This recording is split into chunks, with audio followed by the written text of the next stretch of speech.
नमस्कार. समस्या तुमची संघर्ष आमचा पोलीस क्राईम न्यूज लाईव्हमध्ये मी मुख्य संपादक DL वाघमारे आपले सर स्वागत करतो. उद्याच्याला रविवार दिनांक 28/7/2024 रोजी मिरची दालचिनी या हॉटेलमध्ये महामेळाव्याचं आयोजन केलेलं आहे आणि त्या महामेळाव्याच्या आयोजनाचा विषय असा आहे की ST प्रवर्गामध्ये बंजारा समाजाचा समावेश करून त्यांना त्या आरक्षणाचा लाभ मिळावा ही त्या महामेळाव्याचा उद्देश आहे. आणि तो उद्देश उद्याच्याला सकाळी 11 वाजता जाहीर करणार आहेत.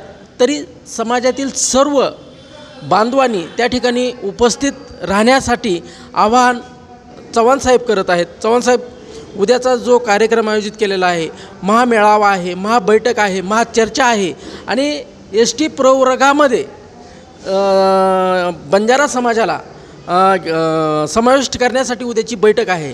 आणि आपण पाहतो की अजून एक दुसरा मुद्दा आहे की आपल्या महाराष्ट्राचे पहिले सगळ्यात जास्त कार्यकाल मुख्यमंत्री असणारे आणि सगळ्यात महत्त्वाचं निष्कलंकित मुख्यमंत्र्याचा पुतळा ह्या ठिकाणी 2 ते 3 पुतळे झालेत. ते पण मुख्यमंत्रीच होते, पण निष्कलंकित मुख्यमंत्र्याचा पुतळा आत्तापर्यंत लातूर शहरामध्ये जागा दिलेली असताना देखील, सगळ्या मान्यता असताना देखील त्या पुतळ्याची मागणी सगळ्या समाजाच्या वतीनं असताना देखील तो पुतळ्याला साधी एक ईटसुद्धा त्या जागेवर लागलेली नाही. हे खेदजनक गोष्ट आहे. आणि महाराष्ट्रातील प्रत्येक घटकाला सोबत घेऊन जाणारे मुख्यमंत्री नाईक साहेब होते आणि वसंतराव नाईक साहेबांच्या कार्यकालामध्ये अत्यंत चांगल्या पद्धतीनं त्यांनी आपला कार्यभार सांभाळलेला होता. 1 नंबरला आत्तापर्यंत मुख्यमंत्री म्हणून त्यांचं नाव आहे. त्या मुख्यमंत्र्यांचा आपल्या लातूर जिल्ह्यामध्ये जागा असतानासुद्धा पुतळा न होणं म्हणजे ही कुठंतरी चुकलेली गोष्ट आहे. चव्हाणसाहेब, मी पोलीस क्राईम न्यूजमध्ये तुमचं स्वागत करतो. आणि उद्याची जी महामेळावा आहे त्या संदर्भात विश्लेषणात्मक आपण बंजारा समाजाने जास्तीत जास्त त्या ठिकाणी येऊन आपले जे विचार आहेत ते विचार ऐकण्यासाठी त्या ठिकाणी यावं, त्यासाठी आपण आव्हान काय करा? मी उद्याच्या या कार्यक्रमाच्या निमित्तानं नाव पूर्ण सांगा पहिलं. माझं नाव सुरेश चव्हाण. तमाम बंजारा समाज लातूर जिल्ह्यामध्ये राहतो, शहरामध्ये पण राहतो.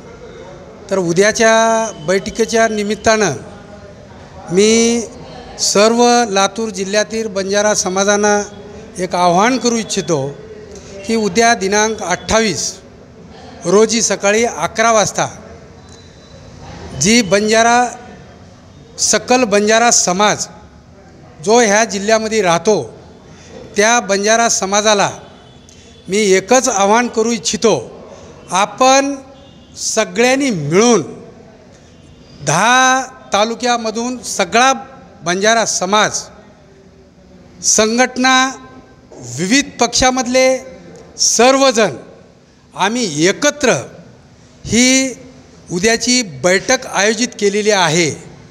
ती संघर्ष समिती आमची तमाम लातूर जिल्ह्यातली, ती बैठक जी आहे रिंग रोड दालचिनी हॉटेल या ठिकाणी आयोजित केलेली आहे. कारण बंजारा समाज अख्ख्या भारत देशामध्ये एका भाषेने, एका पोशाखाने, एका खानपानाने सगळीकडं हा जो बंजारा समाज आहे तो बंजारा समाज सगळीकडं जर आज बघितलं आपण तर सगळ्या विचारांना राहतो. पण ह्या बंजारा समाजामध्ये एकच झालेला आहे. राजस्थान असो, कर्नाटक असो, आंध्र प्रदेश असो, ह्यामध्ये STमध्ये आहे तो समाज आमचा. सगळ्या ह्यांनी जर आम्ही असं राहत असेल तर हा प्रवर्ग जो जातीचा आहे तो प्रवर्ग त्याच्यामध्ये आम्हाला ST ह्याच्यामध्ये समाविष्ट करून घेण्यात यावं ही एक प्रमुख मागणी आहे. आणि दुसरी मागणी आहे आमची जी वसंतराव नाईक साहेब 13 वर्ष मुख्यमंत्री राहिले आणि 96 पासनं मागणी आहे, ते मागणी पण पूर्ण होत नाही आहे. त्याच्यामुळं आपण ह्या समाजाबद्दल जी आस्था प्रत्येक माणसाला आहे, तर उद्याच्या बैठकीच्या निमित्तानं मी लातूर जिल्ह्याच्या सर्व पक्षातील लोकांना, बंजारा समाजातील सर्व सदस्यांना सांगू इच्छितो की आपण जास्तीत जास्त यावं आणि ह्या बैठकीचं आयोजन केलेले आहेत. परत काही मागण्या आहेत आमच्या, त्या मागण्या पूर्ण करण्यासाठी आम्ही तिथली जी रणनीती आहे पुढची, ती आम्ही रणनीती वेगळी आखणार आहोत. आम्ही रस्त्यावर उतरू ह्याच्यासाठी आणि बंजारा समाजाला न्याय मिळवून देण्यासाठी आम्ही समस्त बंजारा समाज रस्त्यावर उतरणार आहे. एवढंच मी बोलतो आणि थांबतो. जय हिंद, जय महाराष्ट्र, जय वसंतराव नाईक साहेब. खरोखरच ज्या समाजामध्ये आपण जन्म घेतलेला आहे, त्या समाजामधला जर आपल्या भारत देशाचा पहिला मुख्यमंत्री जर ह्या महाराष्ट्र राज्याचा होत असेल आणि त्यांचे जर ह्या ठिकाणी पुतळा नसेल आणि प्रत्येक भारतातला बंजारा समाज हा एस टी प्रवर्गामध्ये आहे, पण महाराष्ट्रातला जो बंजारा समाज आहे जाणून बुजून त्या समाजाला बाहेर का ठेवण्यात आलेला आहे, हा सगळ्यात अत्यंत गंभीर प्रश्न आहे. आणि त्या गंभीर प्रश्नावर उद्याच्याला विश्लेषणात्मक चर्चा करणार आहेत आणि त्या समाजाला मार्गदर्शनही होईल. आपलं नाव पूर्ण आणि काय म्हणजे नेमकं काय उद्याच्याला संदेश देणार आहात? माझं नाव रविकांत चव्हाण, प्रॉपर रेणापूरचा मी.